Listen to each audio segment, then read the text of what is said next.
તો ચાલો વાલા વિદ્યાર્થીઓ, આપણે જે એક ગણિતની અંદર અધૂરું ચેપ્ટર હતું, ત્રીજું ચેપ્ટર, આપણે યુનિટ ટેસ્ટ લેવાની હોવાથી બોર્ડ દ્વારા આપણે પ્રથમ ચેપ્ટર એનું લેવું પડ્યું હતું. એટલા માટે આપણે ત્રીજું ચેપ્ટર છે એ અધૂરું રાખ્યું હતું, જેના આપણે 9 ભાગ જોઈ ચૂક્યા હતા.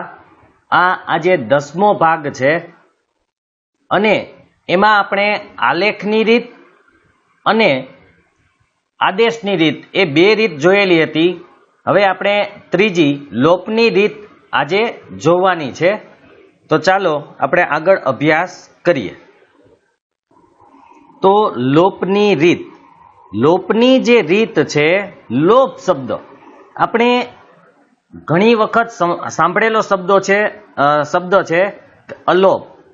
અલોપ એટલે અદ્રશ્ય, બરાબર યાદ રાખજો. અલોપ એટલે અદ્રશ્ય. એના ઉપરથી આપણે લોપ શબ્દ અહીંયા લીધેલો છે. લોપ એટલે દૂર કરીને, એટલે કે કાઢી નાખવું. અહીંયા અદ્રશ્ય કરી નાખવો મતલબ એને કાઢી નાખવાનું છે.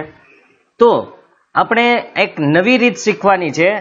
આ આદેશ કરતા અનુકૂળ રીત છે.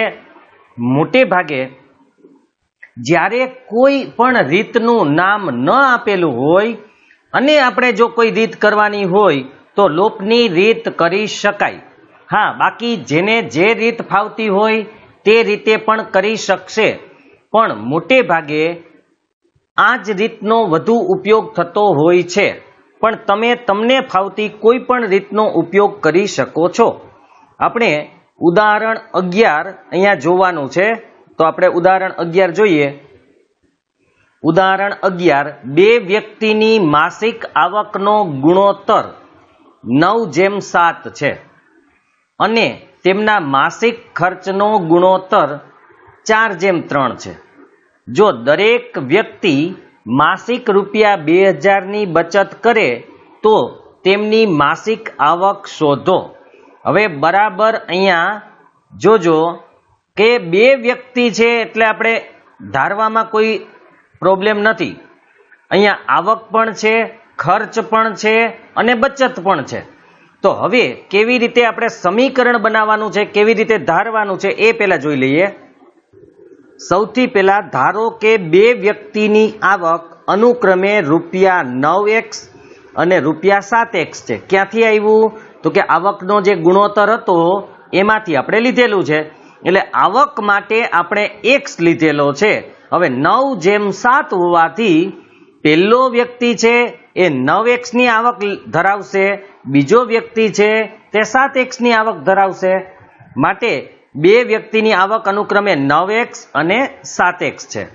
અને તેમનો ખર્ચ, હવે ખર્ચ માટે આપણે y લીધેલું છે એટલે અહીંયા 4:3 હોવાથી આપણે પેલા વ્યક્તિનો ખર્ચ છે એ રૂપિયા 4y ગણશું અને બીજા વ્યક્તિનો ખર્ચ છે એ રૂપિયા 3y ગણશું. 4:3 છે એટલે 4y અને 3y. આ પરિસ્થિતિ દર્શાવતા સમીકરણો આ પ્રમાણે છે. હવે બરાબર જોજો. પેલા વ્યક્તિ માટે આવક હતી 9x અને એનો ખર્ચ હતો 4y. આ પેલા વ્યક્તિની વાત છે. બંનેમાં આવકમાં પહેલું છે એ પેલા વ્યક્તિની છે અને ખર્ચમાં જે પહેલું છે એ પણ પેલા વ્યક્તિનો ખર્ચ છે. માટે પેલા વ્યક્તિની આવક હતી 9x અને એનો ખર્ચ હતો 4y. હવે બીજું એક આપણે જોઈ લઈએ. આવક માઇનસ ખર્ચ બરાબર બચત. એટલે કે આપણી જેટલી આવક હોય એમાંથી ખર્ચ કાઢી નાખીએ તો પાછળ જેટલા પૈસા બચે એને બચત કહેવાય. આવકમાંથી ખર્ચ કાઢી નાખવાથી આપણી પાસે જેટલી રકમ, જેટલા પૈસા બચે છે એને બચત કહેવાય. તો અહીંયા પેલા વ્યક્તિની આવક છે 9x રૂપિયા, એનો ખર્ચ છે 4y રૂપિયા અને બચત તો બંને વ્યક્તિની 2000 જ હતી એટલે અહીંયા 2000 આપણે લખશું. તો આ રીતે પેલું સમીકરણ તમે જોઈ શકો છો, બની ગયું કે 9x ઓછા 4y બરાબર 2000. બરાબર યાદ રાખજો, આવક માઇનસ ખર્ચ બરાબર બચત. તો હવે બીજા વ્યક્તિ માટે જોઈએ. બીજા વ્યક્તિની આવક હતી 7x રૂપિયા અને એનો ખર્ચ હતો 3y રૂપિયા. તો હવે આવક 7x, ખર્ચ 3y બરાબર એની પણ બચત તો 2000 જ હતી, માટે અહીંયા આપણે 2000 લખશું. તો આ બીજું સમીકરણ તમે જોઈ શકો છો, 7x - 3y બરાબર 2000 બની ગયું. હવે બંને સમીકરણને ખાસ નંબર આપવાના છે. તો આ પહેલું સમીકરણ, આ હતું એ બીજું સમીકરણ છે. હવે આદેશની રીતમાં પણ આપણે સમીકરણને નંબર આપતા હતા. જે વિદ્યાર્થીઓએ આગળના 9 ભાગ ન જોયા હોય આ ચેપ્ટરના, તો યુટ્યુબમાં જઈ બાલાજી ક્લાસીસ જામનગર ચેનલ ખોલશે, એમાં પ્લે લિસ્ટમાં ધોરણ 10 ગણિત પ્રકરણ 3 એમાં 9 ભાગ એક સાથે છે, એ તમે જોઈ શકો છો. ત્યાર પછી હવે આપણે આ રીતમાં આગળ વધીએ. આમાં સોપાન એટલે કે સ્ટેપ એટલે કે પગથિયા આપણને આપેલા છે, તો એ સ્ટેપમાં શું કરવાનું છે એ જોઈ લઈએ આપણે. સોપાન 1, સમીકરણ 1 ને 3 વડે ગુણતા અને સમીકરણ 2 ને 4 વડે ગુણતા વાયના સહગુણકો સમાન બનશે. આપણને સમીકરણો નીચે પ્રમાણે મળશે. એટલે કે પહેલા સમીકરણને એને 3 વડે ગુણેલા છે, બીજા સમીકરણને એને 4 વડે ગુણેલા છે. હવે શા માટે ગુણેલા છે એની આપણે વાત કરીએ. તો બે જે આપણને ચલ આપેલા છે x અને y, એ બંનેમાંથી કોઈ પણ એક ચલને સરખો કરવાનો છે. યાદ રાખજો, કોઈ પણ બે ચલમાંથી એક ચલને સરખો કરવાનો છે. હવે અહીંયા 4 છે એટલે એને 3 વડે ગુણીએ, અને અહીંયા 3 છે એટલે એને 4 વડે ગુણ્યા, માટે 4 તેરી 12 અને 3 ચોકું 12 બંને સરખા થઈ ગયા. કોઈ પણ એક ચલને સરખો કરવાનો છે. મેં તમને આદેશની રીતમાં સ્ટેપ લખાવેલા અમુક, એવા સ્ટેપ આપણે આમાં પણ કરશું અને એક જ સરખી રીત યાદ રાખશું. બુકની અંદર ક્યારેક x ને સરખો કરે છે, ક્યારેક y ને સરખો કરે છે. હવે આમાં મુશ્કેલી શું આવે કે આપણે y ને સરખો કરીએ તો ક્યારેક એનો સરવાળો કરવો પડે, ક્યારેક એની બાદબાકી કરવી પડે. એ કોના ઉપરથી નક્કી થાય? તો કે એ બંનેની નિશાની ઉપરથી નક્કી થાય. જો બંને માઇનસ હોય તો સરવાળો થાય, બંને પ્લસ હોય તો બાદબાકી થાય, અને પ્લસ માઇનસ હોય તો પણ સરવાળો થાય. તો એ બધું આપણે યાદ રાખવું મુશ્કેલ બને છે. એટલા માટે આપણે એક ચોક્કસ રીત યાદ રાખવાની છે કે આપણે હંમેશા x ને જ સરખો કરશું, અને જ્યારે તમે x ને સરખો કરો ત્યારે હંમેશા બાદબાકી જ કરવાની હોય. એટલે તમારે સરવાળો કરવો કે બાદબાકી કરવી એવી ગૂંચવણ ઊભી ન થાય. એટલા માટે આપણે એક જ સરખી જ રીત રાખશું. અને આ જે ઉદાહરણ છે એ પણ હું તમને એ જ રીતે ગણાવું છું. પછી આપણે બંનેને સરખાવી લેશું. તો પહેલા આપણે આપણી રીત મુજબ ગણી લઈએ, પછી હું તમને એના સ્ટેપ લખાવી દઈશ અને પછી આપણે જોઈ લેશું. તો ઉદાહરણ 11, 9x - 4y બરાબર 2000, 7x - 3y બરાબર 2000. હવે મેં કીધું એમ આપણે x ને જ સરખો કરવાનો હોય, એટલા માટે દર વખતે બરાબર યાદ રાખજો. અહીંયા જે પહેલો ચલ આપણને આપેલો છે 9 અને 7, તો શું કરી શકીએ આમાં બંનેને સરખા કરવા હોય તો કે એક કામ જ થઈ શકે. જે 9 છે એને 7 વડે ગુણી શકાય, અને 7 છે એને 9 વડે ગુણી શકાય. બીજું તો કંઈ ન થઈ શકે. જુદા જુદા દાખલામાં અમુક અલગ અલગ થઈ શકતું હોય છે, એ આપણે જોતા જશું. પણ અત્યારે 9 એટલે કે પહેલું સમીકરણ છે એને 7 વડે ગુણી શકીએ, અને બીજા સમીકરણને 9 વડે, એટલે કે ઉલટું સુલટું ગુણવાનું છે. 7 છે એને 9 વડે, 9 છે એને 7 વડે ગુણવાના છે. આ રીતે પહેલું સ્ટેપ આપણું આવશે કે x ને સરખો કરવા માટે આપણે ઉલટા સુલટા ગુણવાના છે. તો આપણે લખવાનું શું એ જોઈ લઈએ. તો સમીકરણ 1 ને 7 વડે અને સમીકરણ 2 ને 9 વડે ગુણી બાદબાકી લેતા. દર વખતે આટલું જ લખવાનું, ખાલી તમારું બદલશે આ એક અહીંયા અને એક અહીંયા. આ સંખ્યાઓ બદલશે, બાકી બધું એમનેમ જ રહેશે. એટલે સમીકરણ 1 ને 7 વડે અને સમીકરણ 2 ને 9 વડે ગુણી બાદ બાકી લેતા. તો સમીકરણ 1 ને આપણે 7 વડે ગુણીએ તો પેલા 7 નવા 63, x ના x, માઇનસ ના માઇનસ, 7 વડે આપણે ગુણવાના છે બધાને. તો 7 નવા 63, 7 ચોખ્ખું 28, તો 28 y ના y બરાબર 7 વડે ગુણો, 7 દુ 14, 7 વડે 2000 ને ગુણીએ તો કેટલા આવે તો કે 14000. આ આપણે પહેલા સમીકરણને ગુણાઈ ગયું. હવે આપણે બીજા સમીકરણને ગુણશું. બીજા સમીકરણને કેટલા વડે ગુણવાના છે તો કે 9 વડે. માટે 9 × 7 = 63. જુઓ સરખું આવી જ ગયું છે. એક ચલ સરખો થઈ જવો જોઈએ. આપણે પ્રથમ ચલને જ સરખો કરશું. તો 9 × 7 = 63x માઇનસ ના માઇનસ. હવે 9 તેરી 27y, તો આ 27y બરાબર 9 દુ 18, તો અહીંયા 18000, કારણ કે 2000 ગુણ્યા 9, 9 દુ 18 એટલે 18000. હવે આ કર્યા પછી આપણે જે ભાગાકારમાં કરતા હતા એ મુજબ બાદબાકી કરીએ એટલે બધાની નિશાની ઉલટી કરવાની છે. પ્લસ હોય તો માઇનસ, માઇનસ હોય તો પ્લસ. જેમ કે આ જે 63 છે એ પ્લસ છે, માટે અહીંયા આપણે મૂકશું માઇનસ. હંમેશા ત્યાં માઇનસ જ આવશે. અહીંયા માઇનસ છે માટે એની નીચે આપણે મૂકવાની છે પ્લસ, અને અહીંયા છે એ પ્લસ છે માટે એની નીચે આપણે મૂકશું માઇનસ. બરાબર યાદ રાખજો, પ્લસ હોય એની નીચે માઇનસ, માઇનસ હોય એની નીચે પ્લસ. આ મૂકવાની છે નિશાની આમ. હવે એટલું થઈ જાય પછી નીચેની જે લાઈન છે એની નિશાની નીચે વાળી જ ગણાશે. ઉપરવાળી નિશાની હવે ગણવાની નથી. હવે નીચેની નિશાની જ ગણાશે. તો પહેલું સ્ટેપ દર વખતે ઉડી જ જતું હશે, કારણ કે 63x માઇનસ 63x એટલે એ નીકળી જશે, ઉડી જશે. તો આપણે ચલનો લોપ કરી દીધો, એટલે કે x વાળું જે ચલ હતું એ ઉડી ગયું. હવે બાકીનાનું જે થતું હોય એ મુજબ કરીએ. તો હવે આપણે જે રીત ભાગાકારમાં વાપરતા હતા એ જ મુજબ પહેલું પદ છે 28 જે માઇનસ છે, બીજું પદ છે 27 જે પ્લસ છે. કારણ કે 27ની નિશાની નીચેની છે તે ગણવાની છે.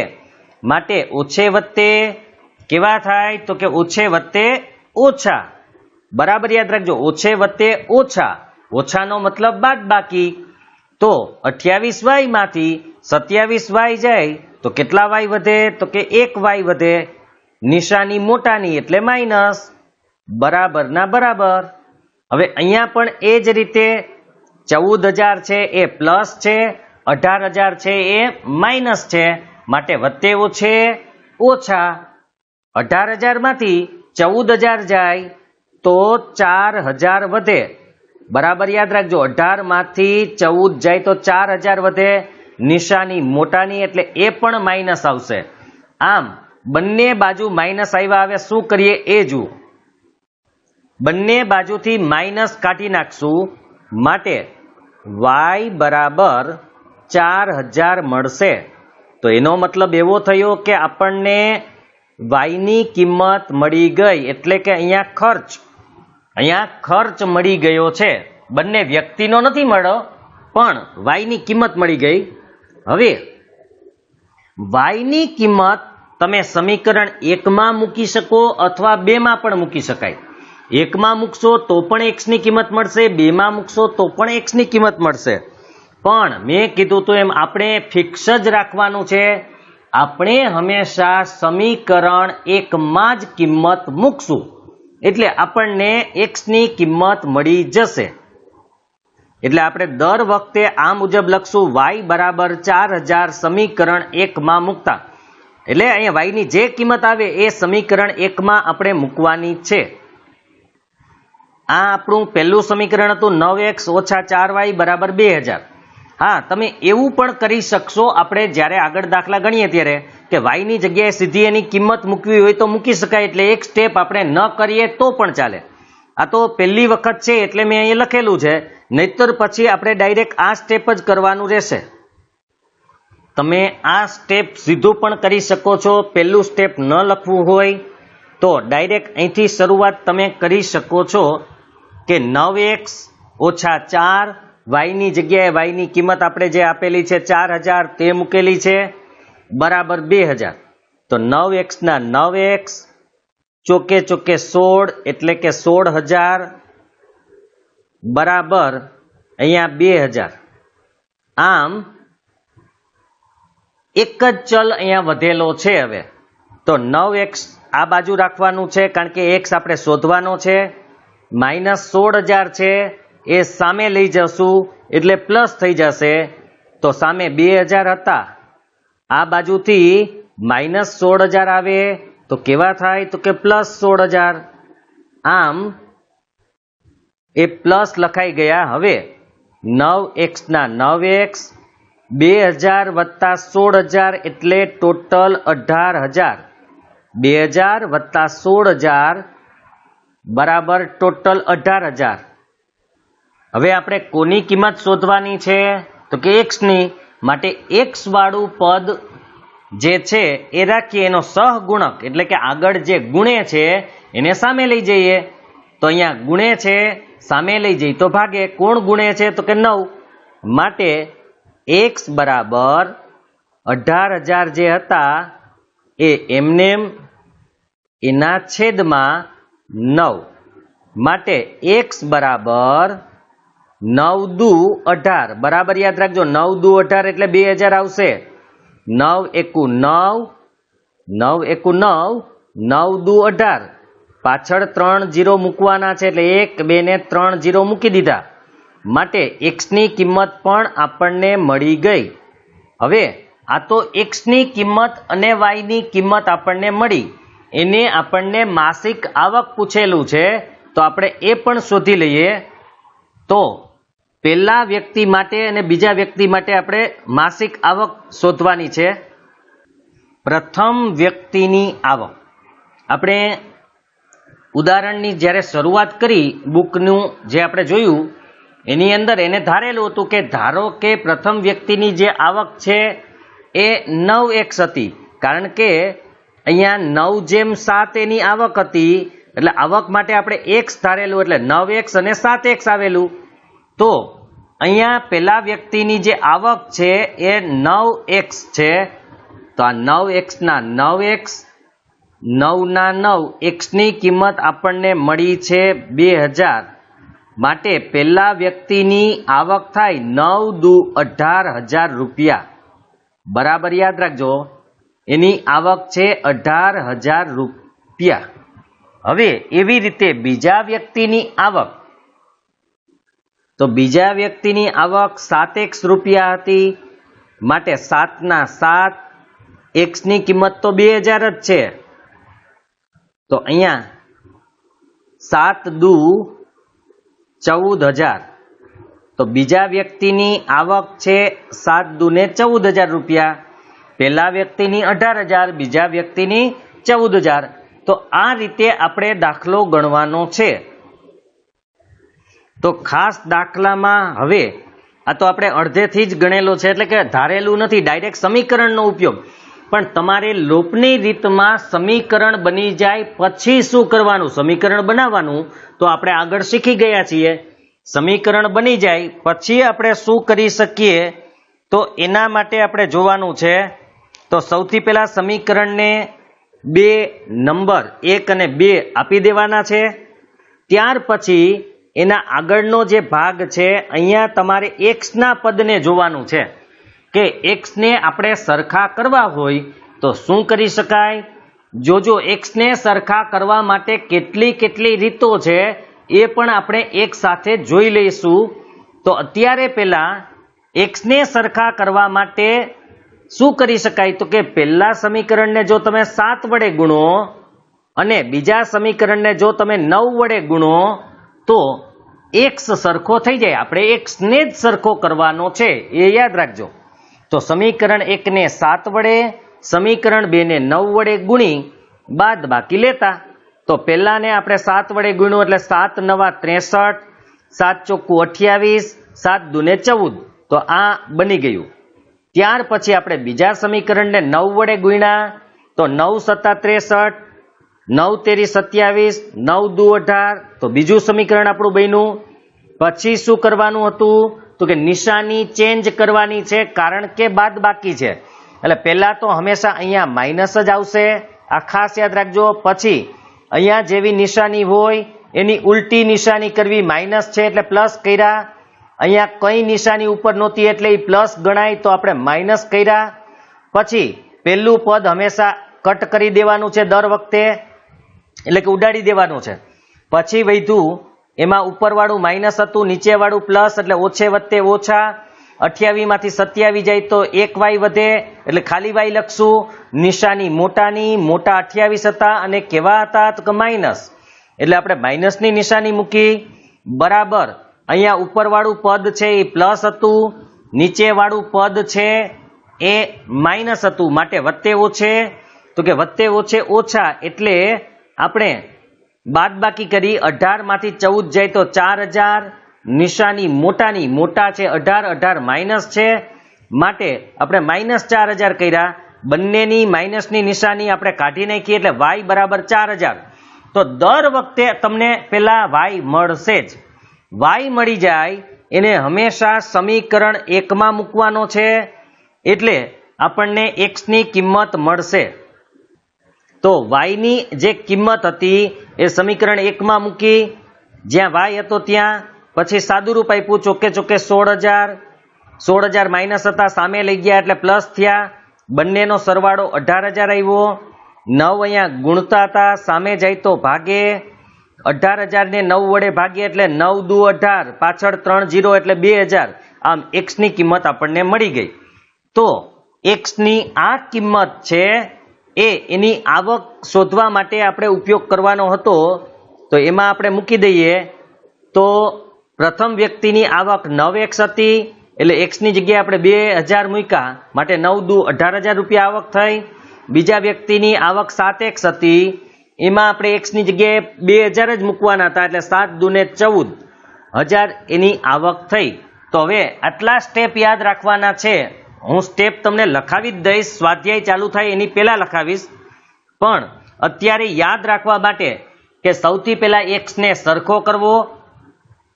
નંબર 2, સરખો થયા પછી બાદબાકી કરવી. નંબર 3, બાદબાકી કરવાથી y ની કિંમત મળશે. નંબર 4, y ની કિંમત સમીકરણ 1 માં મૂકવી. નંબર 5, તમને x ની કિંમત મળી જશે. તો 5 સ્ટેપમાં પૂરું. પેલા x ને સરખો કરવાનો છે, x સરખો થઈ જાય એટલે બંને સમીકરણોની બાદબાકી કરવી. બાદબાકી કરવાથી તમને y મળશે. y ની કિંમત સમીકરણ 1 માં મૂકવાની. સમીકરણ 1 માં y ની કિંમત મૂકશો એટલે x મળી જશે. આ રીતનો દાખલો થશે. હવે આ જે બે રકમ છે એ તમારે યાદ રાખવાની છે, 18000 અને 14000. કારણ કે આપણે બુકમાં જ્યાં ઉદાહરણ 11 ગણેલું છે ત્યાં જોવાનું છે કે આપણે બીજી રીતે કર્યો છે, એને y ને સરખો કરી અને દાખલો ગણેલો છે, એટલે કે y નો લોપ એને કરેલો છે, આપણે x નો લોપ કર્યો છે. તો બંનેનો જવાબ સરખો આવે છે કે નથી આવતો? તો ચાલો આપણે પાછું ઉદાહરણ એકવાર જોઈ લઈએ. બુકની અંદર એને સમીકરણ 3 અને 4 પણ આપેલું છે, જે આપણે વાત આગળ કરેલી કે સમીકરણ 1 ને એને 3 વડે ગુણ્યા હતા અને સમીકરણ 2 ને 4 વડે ગુણ્યા હતા. આપણે પહેલાને 7 વડે અને બીજા 9 વડે ગુણીને સરખો કર્યો હતો, પણ આપણે 3 કે 4 નંબર કે એવું કંઈ આપવાની જરૂર નથી. મેં તમને જેટલું લખાવ્યું છે એ મુજબ લખશો એટલે ચાલશે. હવે સ્ટેપ 2, સમીકરણ 4 માંથી સમીકરણ 3 બાદ કરતા y નો લોપ થશે, કારણ કે y ના સહગુણકો સરખા છે, આપણે x ના હતા તો એને ડાયરેક્ટ કરેલું છે. 28x minus 27x minus 12y minus 12y એને બાદબાકીના રૂપે કરેલું છે, આપણે સીધું જ કરેલું છે. તો x ની કિંમત એને પણ જો 2000 આવી, આપણે પણ 2000 આવેલી, અને સમીકરણ 1 માં x ની કિંમત મૂકી, એટલે તમે 2 માં પણ મૂકી શકો છો, પણ આપણે કીધું એમ 1 માં જ મૂકશું. તો જ્યાં એક્સ હતો ત્યાં એને 2000 મૂક્યા, 9 એક્સ હતા એટલા માટે, તો 9 દુ 18, બરાબર યાદ રાખજો 18000, અહીંયા છે -4y. હવે એને કેવી રીતે કરેલું છે એ જોઈ લઈએ. 18000 આ ગુણવાથી આવ્યા, -4y હતા, બરાબર 2000. એને શોર્ટકટ રીત કરેલી છે ડાયરેક્ટ. તો આપણે કરવો હોય તો આ રીતે કરી શકીએ કે પેલા 18000, પેલી બાજુથી 2000 આવશે એટલે માઇનસ થશે, આ બાજુથી 4y સામે લઈ જાય એટલે એ પ્લસ થઈ જાય, માઇનસ છે તો. હવે 18000 માંથી 2000 જાય તો કેટલા વધે, તો કે 16000, બરાબર. અહીંયા 4 ગુણે આ બાજુ લઈ આવીએ તો ભાગે, બરાબર y. ચોકે ચોકે 16 માટે 4 એકા 4, ચોકે ચોકે 16, તો 4 ની પાછળ 1, 2 ને 3 0 મૂકવાના છે, તો અહીંયા 4000 આવી ગયા. આમ y ની કિંમત આપણને મળી ગઈ, આપણે મળી જ ગઈ હતી આગળ, પેલા y ની 4 મળી હતી, x ની 2. તો આ રીતે તમે y ને સરખા કરીને પણ કરી શકો છો, કારણ કે સ્કૂલોમાં અલગ અલગ રીત હોય છે દરેક, પણ એક રીત તમે યાદ રાખો તો તમારા માટે વધુ અનુકૂળ છે. કારણ કે આમાં મેં તમને કીધું એમ કે ઘણી વખત તમને પ્રશ્ન થાય કે સરવાળો કરવો, બાદબાકી કરવી, એવું પણ બનશે. અહીંયા તો બાદબાકી કરી હતી કારણ કે બંને માઇનસ હતા. બંને માઇનસ હોય કે બંને પ્લસ હોય તો બાદબાકી થાય, પછી માઇનસ પ્લસ કે પ્લસ માઇનસ હોય તો સરવાળો થાય. એટલે એ યાદ રાખવું પડે. એક્સ ને સરખો કરવામાં તમારે એવું કંઈ યાદ રાખવાની જરૂર નથી. તો અહીંયા એની બંને વ્યક્તિની, એટલે કે પહેલા વ્યક્તિની હતી 18000, બીજા વ્યક્તિની 14000, જે આપણે મળેલી જ છે. હવે આપણે દાખલાનો તાળો મેળવવો. તાળો એટલે મેં તમને આગળ વાત કરી હતી કે આપણો દાખલો સાચો છે કે ખોટો છે, કેમ ખબર પડે? તો અહીંયા તમને ખબર છે પહેલા વ્યક્તિ માટે સમીકરણ હતું 9x ઓછા 4y બરાબર 2000. એનો મતલબ કે જો તમે x ની કિંમત અને y ની કિંમત અહીંયા મૂકશો તો બાદબાકી 2000 આવવી જોઈએ. તો આપણે ખબર છે કે x ની કિંમત 2000 રૂપિયા છે, માટે 9 દુ 18000 રૂપિયા થાય, અને y ની કિંમત 4000 રૂપિયા છે, માટે ચોકે ચોકે 16000 રૂપિયા થાય કે નહીં?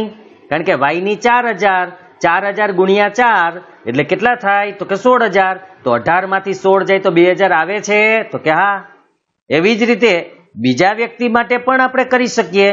બીજા વ્યક્તિ માટે સમીકરણ હતું આપણું 7x - 3y બરાબર 2000. જો હું ભૂલતો ના હોઉં તો 7 દુ x ની કિંમત 2000 છે એટલે 7 દુ 14000, અને 4 તેરી, અહીં 4 તેરી y ની કિંમત માઇનસ ના માઇનસ, 4 તેરી 12000. 14000 માંથી 12000 જાય તો 2000 આવી જાય, તો કે હા. માટે આપણો દાખલો છે એ સાચો છે. હવે નોંધ આપેલી છે એક, ઉપરના ઉદાહરણમાં ઉકેલ મેળવવા માટે વપરાયેલ પદ્ધતિને લોપની રીત કહેવામાં આવે છે, કારણ કે આપણે પ્રથમ એક ચલનો લોપ કરીને, લોપ કરવું એટલે અદ્રશ્ય કરવું અથવા કાઢી નાખવું અથવા દૂર કરી નાખવું, કરીને એક ચલનું સુરેખ સમીકરણ મેળવીએ છીએ. કારણ કે છેલ્લે મેં તમને કીધું હતું કે x વાળું એક જ પદ રહેલું હતું, y વાળું નહોતું, માટે એને એક ચલ વાળું સમીકરણ બની ગયેલું કહેવાય. ઉપરના ઉદાહરણમાં આપણે y નો લોપ કર્યો હતો, આ લોકોએ y નો લોપ કરેલો છે, આપણે x નો કર્યો હતો. આપણે અહીંયા લખ્યું જ છે આપણે x નો પણ લોપ કરી શકીએ, તો આપણે x નો જ કરેલો હતો. તે રીતનો પ્રયત્ન જાતે કરો તો આપણે કરી લીધું છે. તમે આ સમસ્યાનો ઉકેલ શોધવા આદેશની રીત અથવા આલેખની રીતનો પણ ઉપયોગ કરી શક્યા હોત. એટલે કે કોઈ પણ રીત. હા, બીજી વાત કે કોઈ પણ દાખલો કોઈ પણ રીતે કરશો જવાબ એ જ આવશે, એટલે કે જે હશે તે બધાનો એક સરખો જ જવાબ આવશે. એટલે આપણે એ કોઈ પ્રોબ્લેમ નથી. હવે એને પણ અહીંયા સ્ટેપ આપેલા છે, આપણે પણ સ્ટેપ મેં હમણાં તમને કીધા, આપણે એમના સ્ટેપ જોઈ લઈએ, પછી આપણે આપણા સ્ટેપ જોઈ લેશું. લોપની રીતના જે સોપાન છે, સોપાન 1 એટલે કે સ્ટેપ પહેલું, સૌ પ્રથમ બંને સમીકરણોને કોઈ યોગ્ય શૂન્યતર એટલે શૂન્ય સિવાયની અચળ સંખ્યાઓ વડે ગુણવાથી એક્સ અથવા વાય પૈકી કોઈ એકના સહગુણક એટલે કે એક ચલના સહગુણકો સમાન થાય તો આપણે એક્સ ને સમાન કરવાનો છે. આપણે સ્ટેપ આમાં જ લખી નાખીએ. એક્સ ને સમાન કરવો આપણે આમ જ લખશું. કેવી રીતે સમાન કરવો તો કે એને ગુણીને, આડાવડા સહગુણકોને ગુણીને સમાન કરવો. તો આપણું પહેલું સ્ટેપ થઈ ગયું. મારે અલગથી લખાવવાની જરૂર નહીં પડે, આપણે આમાં જ લખશું. બીજું, ત્યારબાદ એક સમીકરણમાં બીજું સમીકરણ ઉમેરો અથવા એક સમીકરણમાંથી બીજું સમીકરણ બાદ કરતા એક ચલનો લોપ થશે. જો તમને એક ચલનું સમીકરણ મળે તો સોપાન 3 પર જાઓ.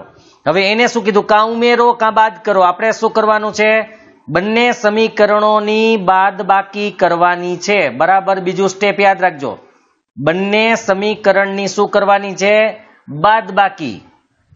બરાબર છે. તો હવે બાદબાકી કરશું. હવે સોપાન 2 માં આપણને ચલ ન હોય તેવું સત્ય વિધાન મળે. એટલે કે ચલ ન હોય પણ સંખ્યા જ હોય તો બંને સંખ્યા સરખી મળતી હોય તો અનંત ઉકેલ મળશે. એ આદેશની રીતમાં પણ જોયું હતું. કોઈ પણ ચલ ન હોય, એક્સ પણ ન હોય ને વાય પણ ન હોય, ખાલી સંખ્યા જ હોય અને બંને બાજુ બરાબરની બંને બાજુની સંખ્યા જો સમાન હોય તો અનંત ઉકેલ હોય. આ યાદ રાખજો. પણ સોપાન 2 માં આપણને ચલ ન હોય તેવું અસત્ય વિધાન મળે. જેમ કે એક બાજુ 4 મળ્યા બરાબર બીજી બાજુ 3 મળ્યા અથવા 5 મળ્યા અથવા 7 મળ્યા, તો એ અસત્ય વિધાન છે. જો આવું કોઈ તમને વિધાન મળે તો એને ઉકેલ નથી, એટલે કે તે સુસંગત નથી. ખાસ યાદ રાખજો, તમે જ્યારે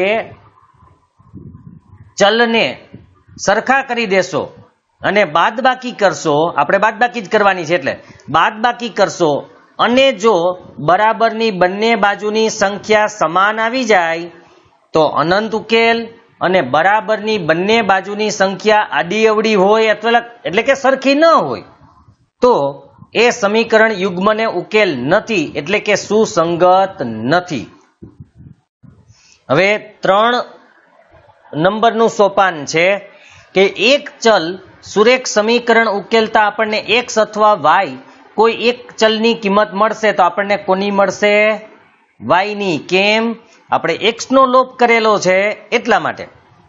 સોપાન 4, મૂળ સમીકરણ પૈકીના કોઈ એક સમીકરણમાં એક્સ કે વાયની કિંમત મૂકતા તો આપણે સમીકરણ 1 માં વાયની કિંમત મૂકવી. સમીકરણ 1 માં વાયની કિંમત મૂકવી તો આપણે શું મળે? તો કે સોપાન 4 જ આપેલા છે. 5મું સોપાન આવશે, એક્સ ની કિંમત મળશે. એક્સ ની કિંમત મળશે. બસ પૂરું. લ્યો, ફરીથી કહી દઉં છું, આમાં કંઈ અઘરું નથી. સૌથી પહેલા તમારે એક્સ ને સરખો કરવાનો છે. એક્સ ને કેવી રીતે સરખો કરી શકાય એ આપણે જોયું, આડાઅવળા ગુણીને. હજુ આગળ જુદી જુદી રીત આવશે, એમાં પણ આપણે વાત કરશું. પણ અત્યારે એટલું યાદ રાખો કે પહેલા સ્ટેપમાં એક્સ ને સરખો કરવાનો છે. બીજું સ્ટેપ બંને સમીકરણ સરખા એટલે કે ગુણાઈ જાય પછી બાદબાકી કરવાની છે. નંબર 3, બાદબાકી કરવાથી વાયની કિંમત મળશે. નંબર 4, વાયની કિંમત સમીકરણ 1 માં મૂકવી. નંબર 5, એક્સ ની કિંમત મળશે. આ લોપની રીત સૌથી સરળ છે. આ સ્ટેપ તમારે યાદ રાખવાના છે. દાખલો ગણવામાં પ્રોબ્લેમ નહીં આવે. ઉદાહરણ 12, નીચેના સુરેખ સમીકરણ યુગ્મના શક્ય ઉકેલો લોપની રીતનો ઉપયોગ કરી શોધો. પહેલું સમીકરણ 1 નંબર, બીજું સમીકરણ 2 નંબર. આ તો પેલા આપી જ દેવાના, 1 અને 2 નંબર. હવે સમીકરણ 1, હવે જો આ નવી રીત આવી અહીંથી કે ઉપર 2x છે, નીચે 4x છે, તો x ને સરખો કરવો હોય તો આપણે ઉપર ખાલી 2 વડે ગુણીએ તોય થઈ જાય. જુઓ, 2 દુને આ 4x, તો નીચે પણ 4x. ઘણી વખત વિદ્યાર્થીઓને આપણે x ને સરખો કરવો એમ સમજાવીએ એટલે એ શું કરે, ઉપરવાળાને 4 વડે ગુણે, નીચેવાળાને 2 વડે ગુણે. પણ એવું જરૂરી નથી. હા, આમ કરશો કે ઉપરવાળાને 4 વડે ગુણશો એટલે કે સમીકરણ 1 ને 4 વડે ગુણો, સમીકરણ 2 ને 2 વડે ગુણો તો પણ જવાબ તો આવી જ જશે. એમ પણ કરી શકાય. પણ અહીંયા તમે માત્ર સમીકરણ 1 ને 2 વડે ગુણી દો. જુઓ, સમીકરણ 1 ને ખાલી 2 વડે ગુણી દઈ તો પણ 2 દુ ને 4 થઈ જાય કે ન થઈ જાય? તો બીજા સમીકરણને ગુણવાની જરૂર નથી. અથવા ગુણો તો કેટલા વડે ગુણવા પડે? તો કે 1 વડે, કારણ કે બીજા સમીકરણને 1 વડે જ ગુણવા પડે. એટલે આવું પણ થઈ શકે છે. પણ જે વિદ્યાર્થીને આવી ખબર નથી પડતી એ લોકો આડા સવડા ગુણી દેશે આમ તો પણ ચાલશે. એટલે કે 1 ને 4 વડે ને 2 ને 2 વડે ગુણશે તો પણ ચાલશે. પણ જો ખબર પડતી હોય તો મેં કીધું એમ જ ખાલી પેલા સમીકરણને 2 વડે અને બીજા સમીકરણને કાંઈ વડે ન ગુણીએ એટલે 1 વડે ગુણવાના છે, કારણ કે બીજાને કંઈ કરવાનું નથી. એટલે તો આમ જ કરવાનું છે જો ખબર પડે તો. પણ જો કોઈને ખબર ન પડતી હોય અમુક વિદ્યાર્થીઓને કે કેટલા વડે ગુણીએ તો સરખું થાય, તો આડાવડા ગુણીને જવાબ લઈ આવશો તો પણ ચાલશે, માર્ક મળશે. તો હવે આપણે આગળ વધીએ કે સમીકરણ 1 ને 2 વડે અને સમીકરણ 2 ને 1 વડે ગુણતા x ના સહગુણકો સમાન મળશે.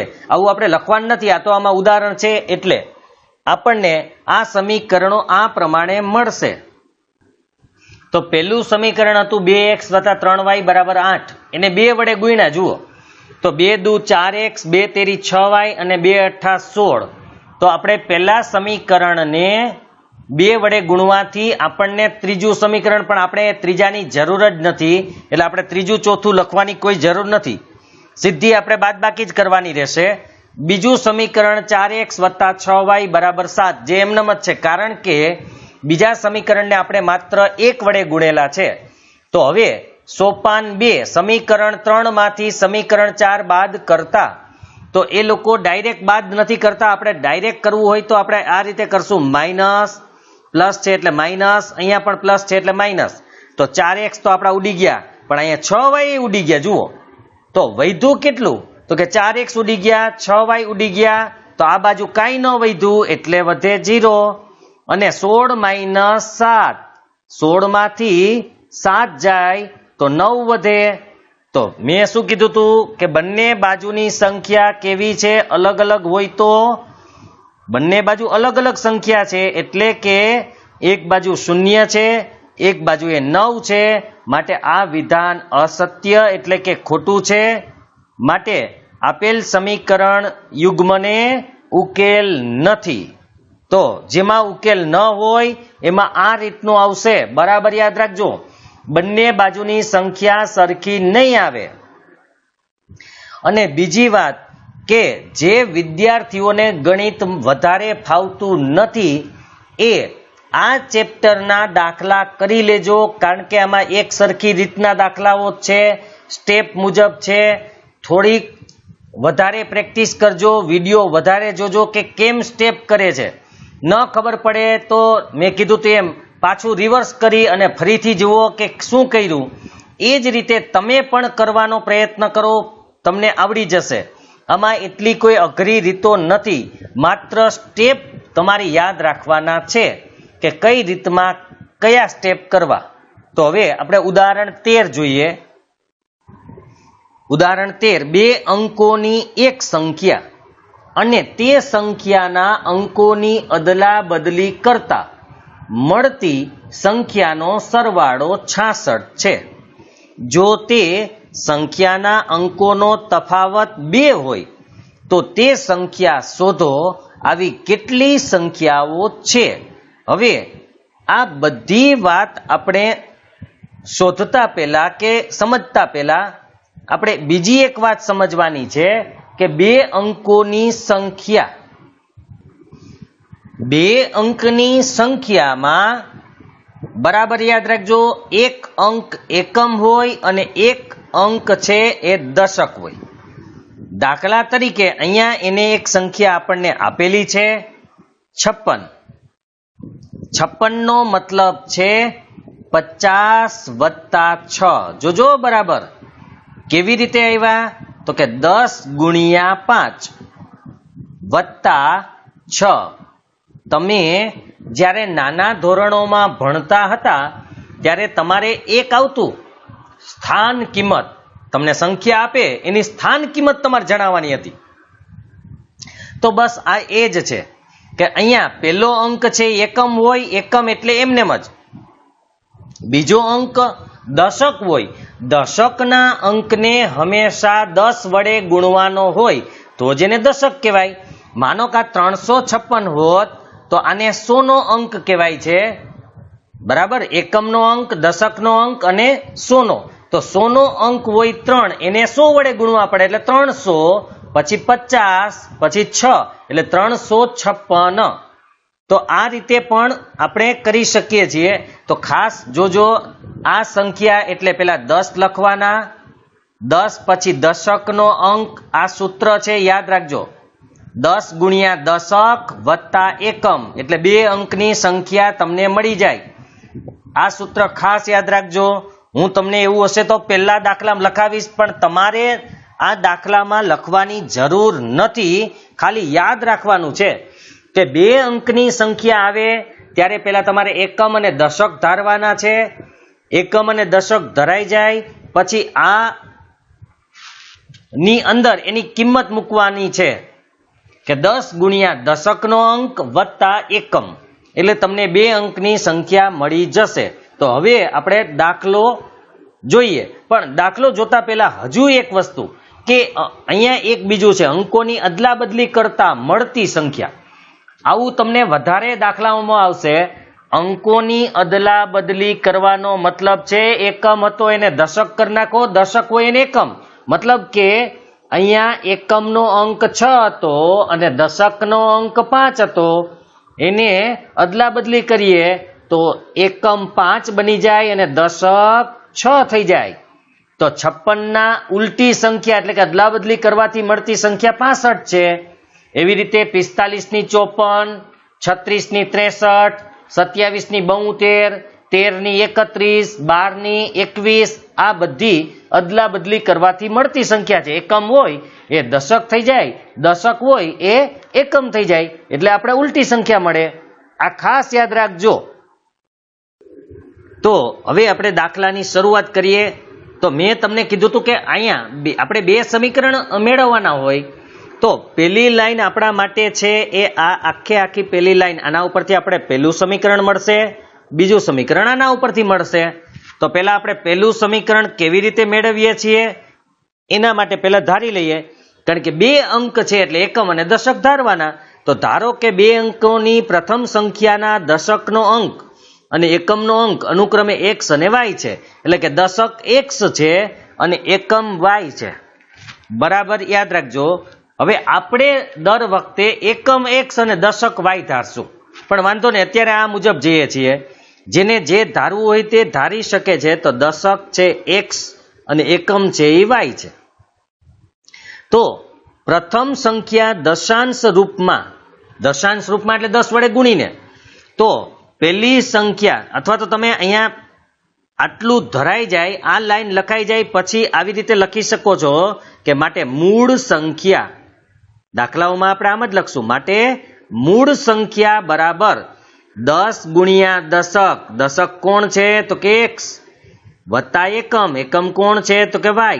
તો આપણા માટે પહેલી સંખ્યા મળી ગઈ, બરાબર. યાદ રાખજો, મૂળ સંખ્યા, પહેલી એટલે મૂળ સંખ્યા મળી ગઈ. હવે અંકોની અદલા બદલી કરતા x છે એ એકમનો અંક બનશે અને y છે એ દશકનો અંક થઈ જશે. એટલે કે એકમ હતો તે દશક થઈ જશે અને દશક હતો તે એકમ થઈ જશે. તો એ સંખ્યાનું દશાંશ સ્વરૂપ કેવી રીતે બને? જેને અદલા બદલી કરવાથી મળતી નવી સંખ્યા પણ કહી શકાય છે. માટે નવી સંખ્યા બરાબર 10 ગુણ્યા દશક, દશક કોણ છે તો કે y, અને વત્તા એકમ, એકમ કોણ છે તો કે x. અને જો આટલું બધું યાદ ન રાખવું હોય તો તમારે ખાલી એટલું જ કરવાનું, મૂળ સંખ્યામાં જ્યાં x હોય ને ત્યાં y મૂકી દેવાનો અને y હોય ને ત્યાં x મૂકી દેવાનો, એટલે તમને નવી સંખ્યા મળી જશે. x હોય ત્યાં y અને y હોય ત્યાં x મૂકી દેવાનો છે. તો આપણને બંને સંખ્યા મળી ગઈ, મૂળ સંખ્યા પણ મળી ગઈ અને નવી સંખ્યા પણ મળી ગઈ.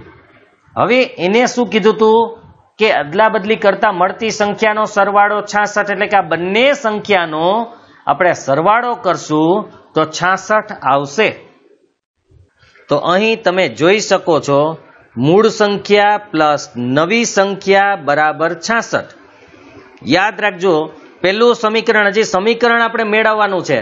તો બંને સંખ્યા એટલે કે મૂળ સંખ્યા અને અંકોની અદલા બદલી કરવાથી મળતી નવી સંખ્યાનો સરવાળો 66 છે.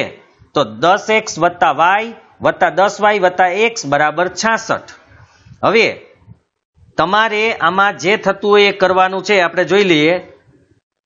તો અહીંયા 10x વત્તા 1x ટોટલ કેટલા x થાય તો કે 11x. અહીંયા એને સ્ટેપ ઓછું કરી નાખ્યું છે, આપણે લખીએ તો 11x. પછી 1y વત્તા 10y તો ટોટલ 11y બરાબર 66 ના 66. 11 કોમન નીકળે. હવે બીજું સ્ટેપ એનું આવી ગયું, જુઓ 11 કોમન કાઢ્યા એટલે શું વધે, બંનેમાંથી 11 કાઢી લઈએ તો x વત્તા y વધે બરાબર 66. હવે 11 અહીંયા ગુણે એક સ્ટેપ પાછું એને કટ કરી નાખ્યું આપણે, x વત્તા y બરાબર 66 હતા.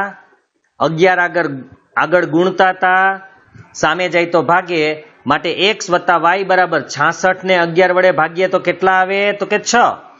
આમ x વત્તા y બરાબર 6. તો આપણને પહેલું સમીકરણ મળી ગયું. આપણને પહેલું સમીકરણ x વત્તા y બરાબર 6 પહેલું સમીકરણ મળ્યું. હવે આપણે બીજું સમીકરણ જોઈએ. તો આપણે બીજું સમીકરણ બનાવવા માટે આપણને બીજી લાઈન આપી હતી કે તે સંખ્યાના બે અંકોનો તફાવત 2 છે. તફાવત એટલે બાદ બાકી. તો બંને અંકોનો તફાવત એટલે કે એકમ માઇનસ દશક. તો એકમ માઇનસ દશક બરાબર કેટલો તફાવત છે તો કે 2, એટલે કે બાદ બાકી 2 આવશે. x માઇનસ y બરાબર 2. તો આપણું સમીકરણ 2 અહીંયા મળી જ ગયું છે. હવે એને અથવા કરી અને y ને આગળ લઈ અને સમીકરણ બનાવેલું છે, પણ એ આપણે બનાવવાની કોઈ જરૂર નથી. આપણે આ જ રીતે સમીકરણનો ઉકેલ મેળવવાનો છે. એને સીધું જ કીધું છે કે લોપની રીતે ઉકેલતા આપણને x અને y મળી જાય, પણ આપણે લોપની રીત કરીને શોધવાનું છે કે x બરાબર 4 આવવા જોઈએ અને y બરાબર 2 આવવા જોઈએ. તો આપણે લોપની રીત પેલા કરી લઈશું. હા, એક ત્રીજું સમીકરણ એને એટલા માટે બનાવ્યું છે કે આમ શક્ય એટલી સંખ્યા માંગેલી છે. બીજી વાત એ હતી કે આપણને ખબર નથી એકમ મોટો છે કે દશક મોટો છે. જો એકમ મોટો હોય તો x માઇનસ y આવે, જો દશક મોટો હોય તો y માઇનસ x આવે. એટલે તમે એકવાર આ સમીકરણ અને આ સમીકરણની રીત કરી શકો અને બીજી વખત પેલું સમીકરણ અને આ ત્રીજું સમીકરણ લઈને પણ ઉકેલ મેળવી શકો છો. તો દરેકમાં અલગ અલગ સંખ્યા આવશે, એટલા માટે આ બે સમીકરણ આપણને આપેલા છે. પણ મોટા ભાગના દાખલાઓમાં તમને આપેલું જ હોય છે કે એકમ મોટો છે કે દશક મોટો છે, એટલે તમારે બહુ ચિંતા કરવા જેવું નથી. છતાં પણ આમાં ઉદાહરણ છે એમાં બંને આપેલું છે. તો આપણે બંને રીતને જોઈ લઈએ. હવે માનો કે તમને આ બંને સમીકરણ આપેલા છે, એ 1 માર્કમાં પૂછે તો આપણે જવાબ કેવી રીતે લઈ આવો? દાખલો તો લાંબો પડે. તો એના માટે એક બીજો રસ્તો છે, એ આપણે જોઈ લઈએ. કદાચ શોર્ટકટ આપણે જેને કહીએ છીએ કે કદાચ માનો કે 1 માર્કની અંદર પૂછી નાખે તો કેવી રીતે શોધવો? તો પહેલા તો તમે અહીંયા એવી સંખ્યાઓ શોધવાની છે કે જેનો સરવાળો 6 આવે. તો આપણે 1 વત્તા 5 એનો સરવાળો 6 આવે, 2 વત્તા 4 એનો સરવાળો 6 આવે, 3 વત્તા 3 એનો સરવાળો 6 આવે. હવે એ કઈ સંખ્યા નહીં આવે, કારણ અને 0 વત્તા 6 પણ 0 લેવા જ ન હોય, કારણ કે હવે તમે લેશો તો વળી પાછા 4 વત્તા 2 એટલે એ જ આવી ગયા. 2 વત્તા 4 કરો કે 4 વત્તા 2 કરો, બંને સરખું છે એટલે આપણે એને લેવાની જરૂર નથી. તો હવે આ બધાનો સરવાળો તમે જોઈ શકો છો 6 છે, બરાબર છે.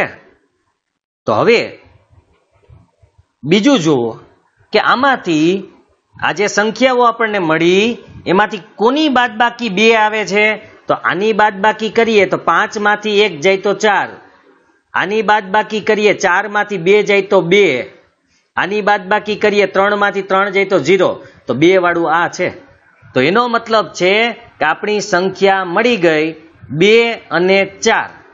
તો મોટી સંખ્યા કોણ છે, તો કે x, એટલે x ની કિંમત 4 હશે અને y ની કિંમત 2 હશે, માટે 42 સંખ્યા આપણને મળશે. આપણો જવાબ જો x ને મોટા કર્યા હશે તો 42 મળશે અને y ને મોટા કરશું તો 24 મળશે. કેવી રીતે એ આગળ જોઈએ, પણ આ શોર્ટકટ રીત છે, કારણ કે અહીંયા 2 અંકમાં પેલા લખેલી હોય એ મોટી હોય એટલે x પેલા લખેલો છે તો એ મોટી છે એટલે 4, અને y નાની સંખ્યા છે માટે એ 2 હોય. તો આ તમે 1 માર્કમાં આ રીતે પણ શોધી શકો છો. હવે તમે સમીકરણ 1 અને 2 જુઓ, x ને સરખા કરવાની જરૂર છે, તો કે ના. કેમ, તો કે સરખો જ છે. તો શું કરવાનું, સીધી બાદબાકી કરી નાખો. તો આપણે લખવાનું કેમ સરખો હોય ત્યારે સમીકરણ 1 અને 2 ની બાદબાકી લેતા. હવે બીજું, બુકની અંદર એવું લખેલું છે કે આમાંથી આ બાદ કરતા, પણ આપણે એવું કંઈ નથી લખવાનું. આપણે સીધું આટલું જ લખવાનું, સમીકરણ 1 અને 2 ની બાદબાકી લેતા. એ 1 માંથી 2 બાદ કરો કે 2 માંથી 1 બાદ કરો, આપણા માટે બધું સરખું જ છે. તો આપણે સીધું એટલું જ લખવાનું, સમીકરણ 1 અને 2 ની બાદબાકી લેતા. તો આપણે બાદબાકી લઈએ એટલે x વત્તા y બરાબર 6, કારણ કે આને ગુણવાની જરૂર નથી.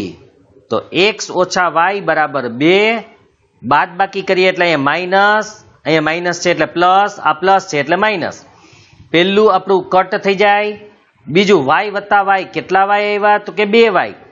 6 માંથી 2 જાય તો કેટલા વધે, તો કે 4.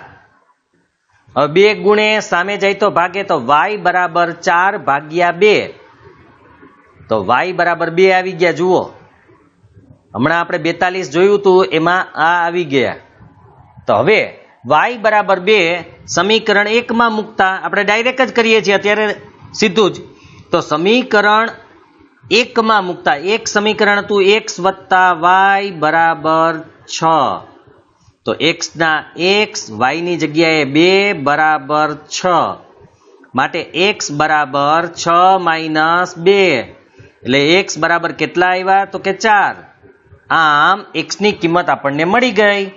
તો હવે આપણે મૂળ સંખ્યા શોધવાની કીધી હતી, તો આપણે મૂળ સંખ્યા ગોતવાની છે. તો આપણે લખશું મૂળ સંખ્યા બરાબર મૂળ સંખ્યા. તો 10x વત્તા y હતી. આપણે મૂળ સંખ્યા 10x વત્તા y હતી. તો 10 ના 10, x ની જગ્યાએ 4 વત્તા y ની જગ્યાએ 2. 10 ગુણ્યા 4 એટલે 40 વત્તા 2, તો કેટલી આવી, તો કે 42. તો પહેલી સંખ્યા, પણ ક્યારે, જો x મોટો હોય તો 42. આપણે ત્રીજું સમીકરણ એમાં હતું, જો y મોટો હોય તો y માઇનસ x લેવા પડે. તો કેવી રીતે આવે એ પણ આપણે જોઈ લઈએ. પણ પેલી સંખ્યા અહીંયા આપણે જો x મોટો હોય તો 42 આવે, તો પેલા આપણે એ જોઈ લઈએ 42 આવે છે કે નહીં. તો અહીંયા લખેલું છે જો x ઓછા y બરાબર 2, એટલે કે x મોટો હોય અને સમીકરણ 1 અને 2 ની લોપની રીતે ઉકેલીએ તો x બરાબર 4 અને y બરાબર 2 મળે, માટે માગેલ સંખ્યા 42 છે. તો એ આપણે મળી ગઈ. હવે એનાથી ઉલટું કે જો y માઇનસ x બરાબર 2 હોય, એટલે કે y મોટો હોય, તો સમીકરણ 1 અને 3 ને આપણે લોપની રીતે ઉકેલવું પડે. તો x બરાબર 2 આવે અને y બરાબર 4 આવે, જે મેં તમને પહેલા સમજાવ્યું હતું. કારણ કે y મોટો હોય તો એ 4 આવે અને x 2 આવે, તો માગેલ સંખ્યા 24 થઈ જાય. કેમ? કારણ કે હવે જે 10x વત્તા y, તો x ની કિંમત અહીંયા કેટલી આવી? તો કે 2 વત્તા y ની કિંમત 4, તો 10 દુ 20 વત્તા 4 બરાબર કેટલા થાય? તો કે 24. તો આ રીતે તમે કરી શકો.